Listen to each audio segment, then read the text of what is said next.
Hello, स्वागत आहे तुमचं आमच्या चॅनलवर. त्याचं नाव आहे रुदू अँड मम्मा. हाय कर बेटू.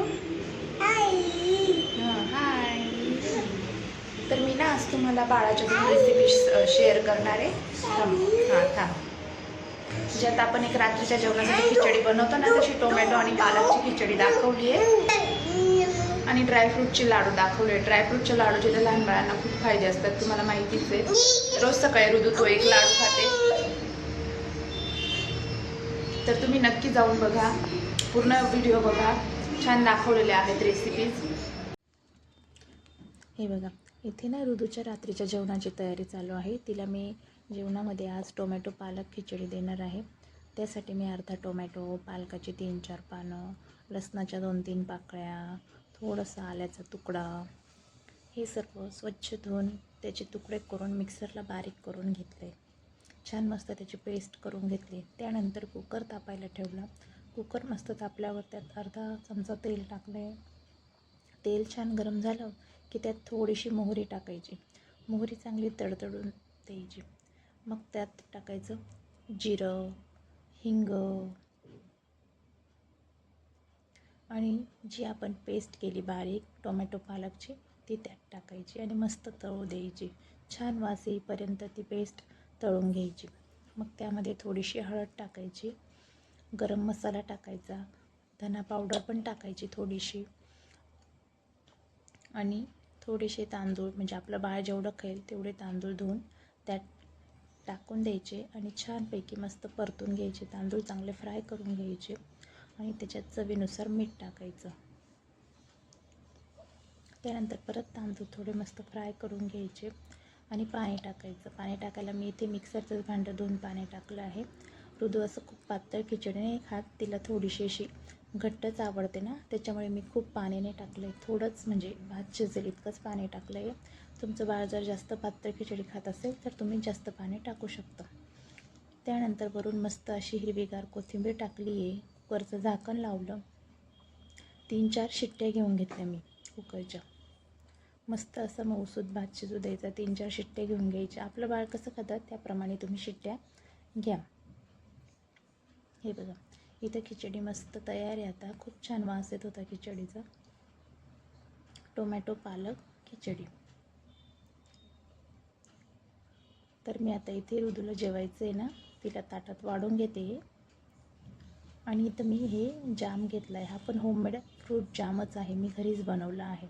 आणि उडदाचा पापड, तिला ना पापड आवडतो, त्याच्यामुळे खिचडी, पापड, जाम असं थोडं थोडं सगळं खाते ती. आणि खिचडीवर मस्त तूप टाकून घेतलं आहे. तर हे बघा, पुढे बघालच तुम्ही रुदू कशी खाते ते बघा.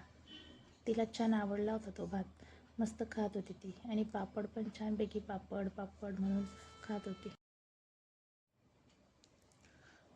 अशाच तुम्हाला बाळाच्या जर नवनवीन रेसिपीज बघायच्या असतील ना, तर माझ्या चॅनलला नक्की सबस्क्राईब करा. पुढे पण अजून एक रेसिपी दाखवली आहे मी, ज्यात ड्रायफ्रूट्सचे लाडू दाखवले आहे. ड्रायफ्रूट्सचा लाडू बाळाला रोज एक दिला ना तरी खूप चांगलं असतं, कारण बाळ हे वाढ चालू असते त्यांची, त्याच्यामुळे त्यांना ना असं चांगलं प्रोटीनयुक्त दिलेलं छान असतं. तर मी आता पुढची रेसिपी दाखवते, ड्रायफ्रूट्सचे लाडू. त्यासाठी मी ना कढई तापवून घेतली आणि त्याच्यात थोडेसे बदाम घेतले. अर्धी वाटी बदाम घेतलेले आहेत. ते चांगले तांबूस रंग येईपर्यंत भाजून घ्यायचे. त्यानंतर बदाम काढून घ्यायचे आणि त्यामध्ये अर्धी वाटी काजू आणि थोडेसे पिस्ते, माझ्याकडे होता तेवढा पिस्ता टाकला मी, तुम्ही थोडेसे जास्त घेतले तरी चालतील. ते पण चांगले तांबूस रंग येईपर्यंत मस्त भाजून घ्यायचे. भाजून घेतल्याने काय होतं ना, बाळांना कफ वगैरे असं होत नाही. नाही तर कच्चे जर ठेवले ना तर कफ वगैरे होण्याची शक्यता असते ना, त्याच्यामुळे भाजून घ्यायचे. त्यानंतर 1 वाटी मखाना घेतला आहे. मखाना पण छान भाजून घ्यायचा. मखाना भाजला गेला की नाही हे कळण्यासाठी ना अशा पद्धतीने दाबून बघायचा. जर तो लगेच असा फुटला ना हाताने दाबल्यानंतर, तर इतकंच तो भाजायचा आहे, म्हणजे तो भाजला गेला असं त्याचा अर्थ होतो. त्यानंतर हे सर्व भाजलेल्या वस्तू मिक्सरच्या भांड्यात घेऊन बारीक करून घ्यायची आहे. त्याची बारीक पावडर करून घ्यायची आहे.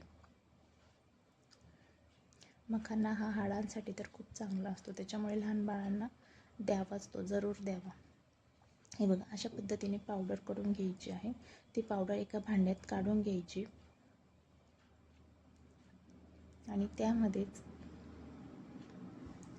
5 ते 7 खजूर, थोडेसे काळे मनुके, 7-8 काळे मनुके, 7-8 पिवळे मनुके आणि 5-7 खजूर हे सर्व मिक्सरच्या भांड्यात घेऊन ते पण छान बारीक दळून घ्यायचं. हे पण तुम्हाला व्हिडिओत दिसतंय ना, तर त्याचप्रमाणे ते पण बारीक दळून घ्यायचं.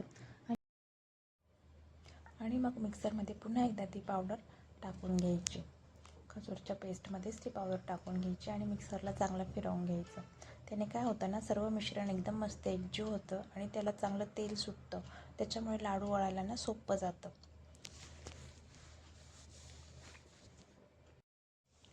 हे बघा, आता मी ना याचे छोटे छोटे मस्त लाडू करून घेते. खूप मोठे नाही करायचे लाडू, छोटे छोटेच करायचे, कारण बाळ लहान असतं ना, तर बाळांसाठी लहान लहानच छोटे छोटेच लाडू करायचे.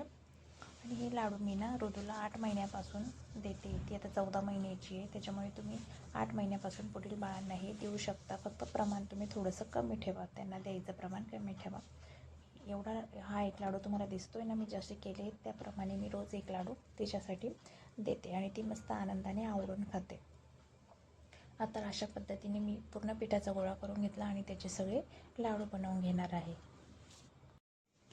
अशाच तुम्हाला लहान बाळांच्या रेसिपीज बघायच्या असतील, नवनवीन रेसिपीज बघायच्या असतील, तर माझ्या चॅनलला नक्की सबस्क्राईब करा, लाईक करा, शेअर करा. आता या पूर्ण पिठाचे मी लाडू करून घेणार आहे छोटे छोटे. आणि हे लाडू महिनाभर छान टिकतात. पण मी जास्त करून नाही ठेवत, मी 15 दिवसात करते ना, त्याच्यामुळे थोडे थोडेच करते. फ्रेश लाडू करून ते फ्रेशच बाळांना द्यावे म्हणून मी जास्त करत नाही. आणि छान एखाद्या बंद डब्यात भरून ठेवायचे. मी एका काचेच्या बाउलमध्ये हे सर्व लाडू मस्त असे भरून ठेवले. हे बघा, छान दिसत आहे ना. इथपर्यंत माझा व्हिडिओ पाहिल्याबद्दल तुमचे खूप खूप आभार. Thank you for watching. Bye bye. भेटू नेक्स्ट